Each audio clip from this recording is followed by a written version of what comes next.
Hi everyone, स्वागत है आपका हमारे इस चैनल पर। आज फिर हम लेकर आ रहे हैं एक और आईपीओ रिव्यू। जी हां, पिछले वीक में यानी 18 से 24 तारीख तक 3 आईपीओ खुले थे और अब 25 तारीख को खुलने जा रहा है चौथा आईपीओ, स्टोव क्राफ्ट लिमिटेड। आइए हम इसको रिव्यू करते हैं कि हम इसमें अप्लाई करें या इससे दूर रहें। जैसे कि हमने कई बार चर्चा की है, किसी भी कंपनी के बारे में अगर हमको समझना है तो हमें उसके प्रमोटर्स के बारे में जानना होगा, प्रोडक्ट्स के बारे में जानना होगा, परफॉर्मेंस के बारे में जानना होगा, पीयर परफॉर्मेंस देखनी होगी और प्रॉस्पेक्ट देखनी होगी। और इस वीडियो के एंड में हम ये भी देखेंगे कि ये कंपनी इस 5 पैरामीटर्स पे कहां खरी उतरती है। तो सबसे पहले हम चर्चा करते हैं प्रमोटर्स की। इनके प्रमोटर्स हैं मिस्टर राजेंद्र गांधी और मिसेस सुनीता राजेंद्र गांधी, जो कि टोटल प्री इश्यू कैपिटल का 74.62% शेयर्स होल्ड करते हैं।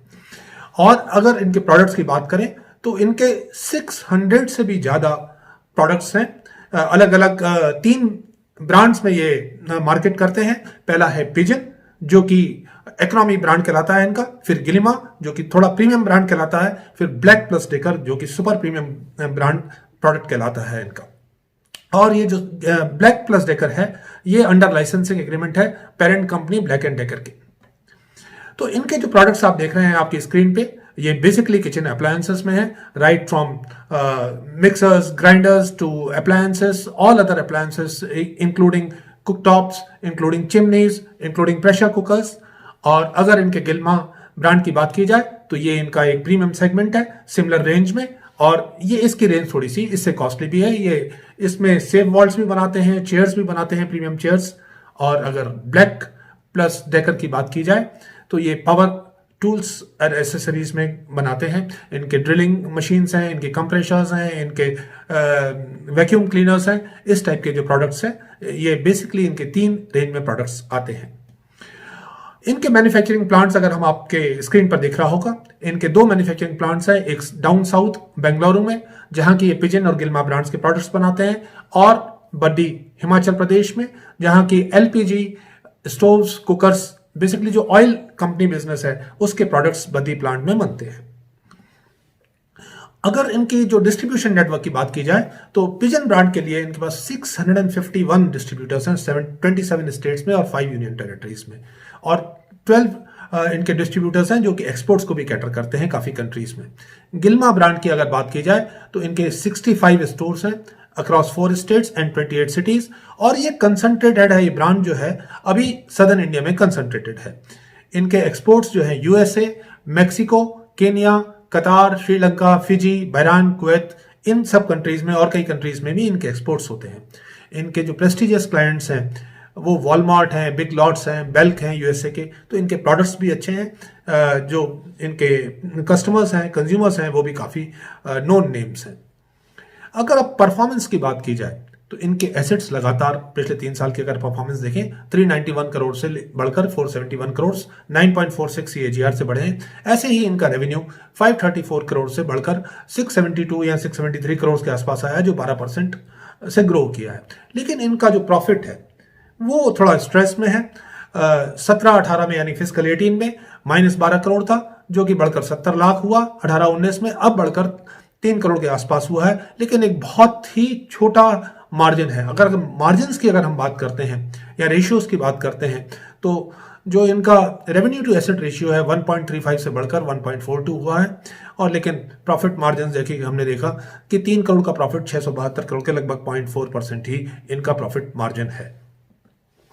अब अगर हाफ ईयरली परफॉर्मेंस की बात की जाए तो इन्होंने इस हाफ ईयर में भी परफॉर्मेंस अच्छी आई है और पिछले हाफ में भी इनकी परफॉर्मेंस अच्छी आई थी। तो सिर्फ हम इस हाफ की परफॉर्मेंस से गाइड नहीं होना है। पिछले साल भी 317 करोड़ पे 43 करोड़ का प्रॉफिट आया था, और जो लगभग 14% के आसपास था। इस साल भी 329 करोड़, इस फर्स्ट हाफ में 329 करोड़ के टर्नओवर पर 28 करोड़ का प्रॉफिट आया है, और इसमें जो मार्जिन है लगभग 8.73% है। अगर हम पिछली स्क्रीन पे अगर फिर से दोबारा जाके देखेंगे तो हम ये देख पाएंगे कि फुल ईयर में इनका सिर्फ 70 लाख ही प्रॉफिट हुआ था। तो हमें इनकी परफॉर्मेंस पूरी देखनी ही पड़ेगी। तो इनके जो कॉम्पिटिटर्स हैं, अगर हम किचन अप्लायंसेस की बात करें तो Prestige cookers, Hawkins cookers, Butterfly cookers. अगर चिमनीज की बात करें तो Kaff, Elica, Faber, both listed and unlisted brands, और इसमें बटरफ्लाई भी चिमनीज में है। और अगर इलेक्ट्रिकल अप्लायंसेस में बात करें तो बजाज इलेक्ट्रिकल्स हैं, उषा हैं, and there many so many unlisted brands also, Inalsa है, and other so many brands are available in electrical appliances. अब इनके मार्केट शेयर की अगर बात करते हैं, हम दो प्रोडक्ट्स की इनकी बात करते हैं, कुक टॉप्स की, तो ये इसमें लीडर है 25% से। नेक्स्ट आते हैं फेबर 20% पे, एलिका 17% पे, बाकी आपके स्क्रीन पे अवेलेबल है। इस सेक्टर में definitely stove craft is the leader. अब अगर प्रेशर कुकर मार्केट शेयर में बात करें तो TT K Prestige is definitely the leader with 48% market share, where is Stovekraft का जो मार्केट शेयर है लगभग 8% के आसपास है। अगर इनके स्वॉट एनालिसिस की बात करें, किसी भी कंपनी को देखना हो तो उसकी स्ट्रेंथ्स क्या है, वीकनेस क्या है, अपॉर्चुनिटीज क्या है, थ्रेट्स क्या है, तो इसकी strengths, one of the largest kitchen appliance company in India, diversified product portfolio है, हमने देखा वाइड प्रोडक्ट रेंज है, तीनों सेगमेंट को सर्व करते हैं, low segment, medium segment, premium segment, strong brand name है, स्ट्रॉन्ग डिस्ट्रीब्यूशन नेटवर्क है जहां तक पिजिंग ब्रांड का सवाल है, वेल इक्विप्ड मैन्युफैक्चरिंग फैसिलिटी है दोनों सेंटर्स पे, बेंगलुरु पे और बड्डी पे। वीकनेस की बात की जाए तो इनका प्री इश्यू कैपिटल 24.7 करोड़ से और टोटल इक्विटी कैपिटल -58.67 करोड़ से, यानी कि इनका नेटवर्थ आज की डेट में भी नेगेटिव है। मीगर प्रॉफिट्स हैं इनके जस्ट 0.4%, वो भी हमें सेकेंड हाफ की परफॉर्मेंस इनकी देखनी है। और रेवेन्यू अगर बात की जाए गिल्मा ब्रांड की, तो इनका जो रेवेन्यू गिल्मा ब्रांड का आता है 80% से ऊपर रेवेन्यू आता है पिजन ब्रांड से, और गिल्मा ब्रांड का जो रेवेन्यू आता है वो सदर्न स्टेट से मेनली आता है। इनका लिमिटेड एक्सपीरियंस है एलईडीज में, जो कि इनके नॉन कोर प्रोडक्ट्स हैं जिनका लगभग 4% का टर्नओवर यहां से आता है। और अगर अपॉर्चुनिटीज की बात करें तो definitely all the products are in area which is growing, so they have an opportunity to grow their market share and grow their revenue and increase the profitability. But threats, इनके stiff companies competition है with both established players, listed players, unlisted players. There are so many players in this segment.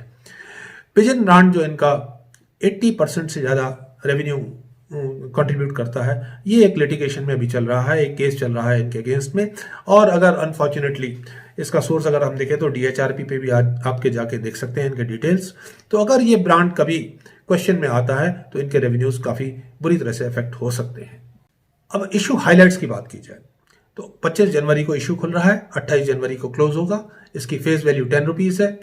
इनके IPO price जो है 384 से 385 rupees तक है। Market lot 38 shares का, minimum order quantity भी 38 shares. Listing again both BSE NSE पे होगी।